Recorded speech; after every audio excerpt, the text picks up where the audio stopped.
ঠাকুর বলছে বা আমরা যেটা দেখতে পেয়েছি, মানে নির্বাচন আমেজ তৈরি হয়ে গেছে। তো সেই মুহূর্তেই আবার দেখলাম যে জামাত তাদের একটা আলটিমেটাম ঘোষণা করলো। তো আপনার কাছে কি মনে হচ্ছে?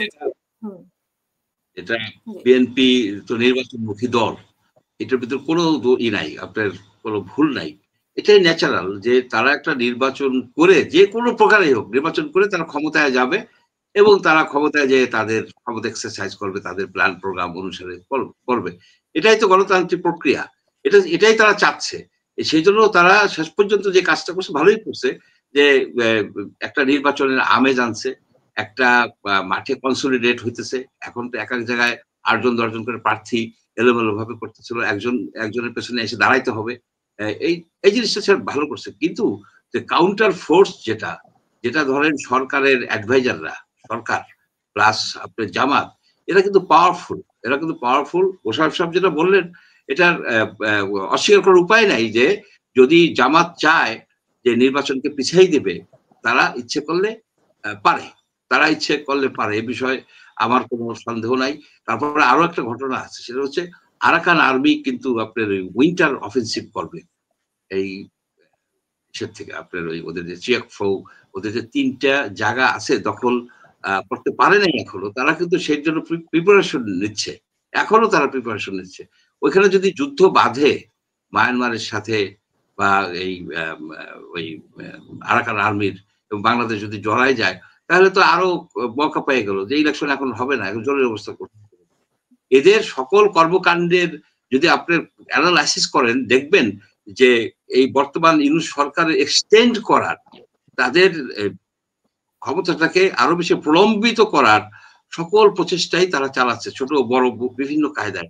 এর সাথে জামাত আছে, এনসিপি আছে, আরো কিছু সুবিধাবাদী লোক আছে, বিদেশি কিছু লোক আছে, তাদের ইন্টারেস্ট এইটার ইন্টারেস্টের এগেইনস্টে হচ্ছে বিএনপি তার যে ইচ্ছা যে যেভাবে হোক ইলেকশনটা করে আমি ক্ষমতায় আসবো। এইখানেই কিন্তু ঘটনাটা দাঁড়ায় আছে। এবং যে জিনিসটা আমরা জানি না সেটা হচ্ছে কি আর্মির ভূমিকা কি হবে, কিংবা আমেরিকান অ্যাম্বাসেডার, নতুন অ্যাম্বাসেডার যদি আসে, যদি না সে আসে পারবে 2-3 সপ্তাহের মধ্যেই আসবে।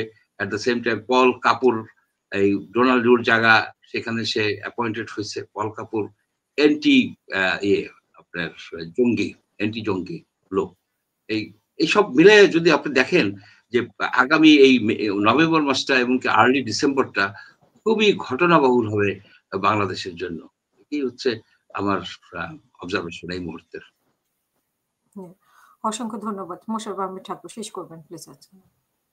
যাই, আমি আপনাকে বলি যে সেখানে আমি তরিকুল ইসলামের একটা, আমাদের সাবেক মন্ত্রী মারা গিয়েছেন মরহুম তরিকুল ইসলাম, উনি আমাকে 2016 সালে ওনার সাথে বিএনপির কনস্টিটিউশন নিয়ে কাজ করছিলাম, উনি কনস্টিটিউশন এবং ম্যানিফেস্টো এটা সংশোধন কমিটির চেয়ারম্যান ছিলেন। তো উনি আমাকে বলছিল যে তোকে একটা কথা বলি, ডেমোক্রেসির লাস্ট রিসোর্ট হচ্ছে আর্মি, একটা স্বাধীন আর্মি। আমি বলছিলাম যে হাসিনাকে আমরা ফেলতে পারতেছি না কেন, 15 সালের বিশাল ব্যাপক আন্দোলনের পরেও হাসিনা গেল না কেন? বলে ডেমোক্রেসির লাস্ট রিসোর্ট হচ্ছে একটা স্বাধীন দেশের স্বাধীন আর্মি। হাসিনা আর্মিকে পঙ্গু করে দিয়েছে ব্যবসা বাণিজ্য এবং এই যে বাইরে যে শান্তি এই বাহিনীতে খাটা গিয়া, এই যে ভাড়া খাটা, এগুলো দিয়ে এইটার মেরুদণ্ড ধ্বংস করে দিয়ে।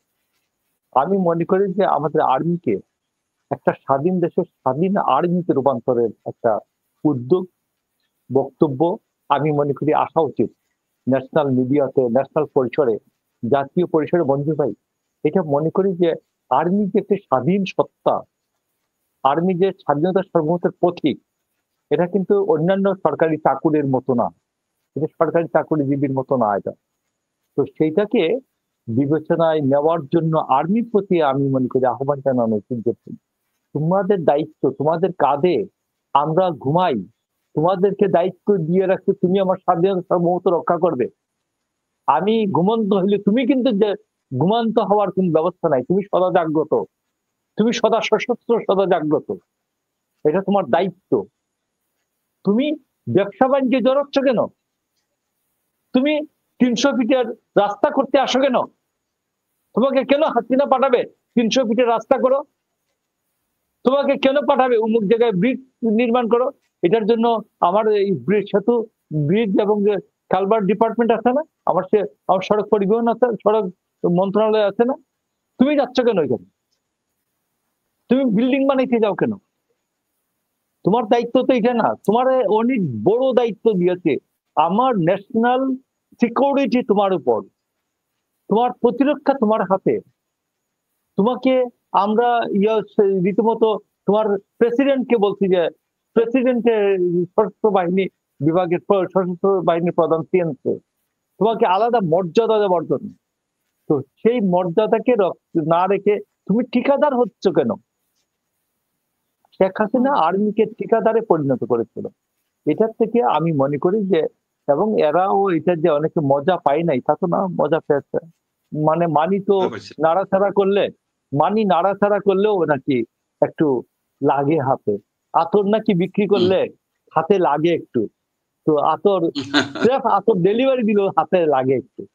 তো এই জন্য আমি বলছি যে এইটা আর্মিকে, আমি বলতেছি রাজনীতিবিদদের প্রতি তো আমাদের বক্তৃতার শেষ নাই, কিন্তু আর্মিকেও আমাদের বলতে হবে যে ভাই তুমি দেশ রক্ষার দায়িত্ব তোমার কাঁধে।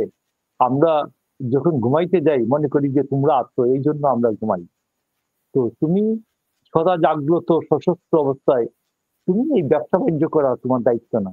তোমার দায়িত্ব মেডিকেল কলেজ করা না, তোমার দায়িত্ব এই যে কি নাম যে বিউপি করা না, প্রফেশনাল ইউনিভার্সিটি করা, এগুলো তোমার দায়িত্ব না। তোমার দায়িত্ব, তুমি যেটা অরিজিনাল দায়িত্ব সারা পৃথিবী ব্যাপী একটা। আমি মনে করি আরেকটা ছোট্ট জিনিস মঞ্জুর ভাই আপনার পয়েন্টের জন্য বলছি যে ভিয়েতনাম এবং চায়না ছাড়া মনে হয়, ভিয়েতনাম ছাড়া অনেকে বলেন যে স্বাধীনতা যুদ্ধের মধ্য দিয়ে আর কোনো আর্মি কোথাও গড়ে ওঠে না।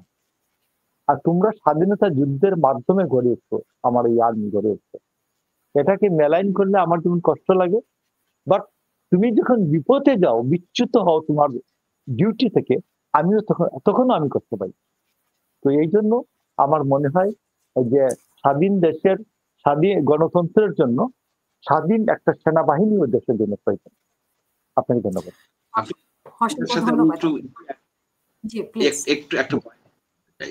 আমি ওই ধরেন আপনার ওই 80-র দশকে আমি ইউনিভার্সিটি অফ জর্জিয়ার স্টুডেন্ট ছিলাম, ওইখান থেকে আমি পিএইচডি করছি। আমাদের একটা আর্টস বলে একটা ছিল, একটা গেটের মতো ছিল আর্টস, ওটা আমাদের ওই সব লোগোতে দেয়া হইতো। সেখানে আর্টসটা 3টে পিলার ছিল। একটা হচ্ছে পিলার ইন্ডিকেট করতো এক্সিকিউটিভ, একটা লেজিসলেটিভ, আর একটা হচ্ছে আপনার জুডিশিয়ারি। এই 3টে পিলার। এই পিলারের পাশে একটা পোশাক পরা একটা সৈন্য ছিল, একটা সৈন্যের ছবি। এটা এই যে আপনি কথাটা বললেন না, the army is the last resort for democracy, এই কথাটা দেখেন ইউনিভার্সিটির একটা গেটের মধ্যে 1785 আমাদের ইউনিভার্সিটি প্রতিষ্ঠিত হয়েছে। এই ইউনিভার্সিটি অফ জর্জিয়ার ওল্ডেস্ট স্টেট ইউনিভার্সিটি। সেখানে যে ওই যে কনসেপ্টটা, এই কনসেপ্টটা নিউ না, এই কনসেপ্টটা কিন্তু ইম্পর্টেন্ট।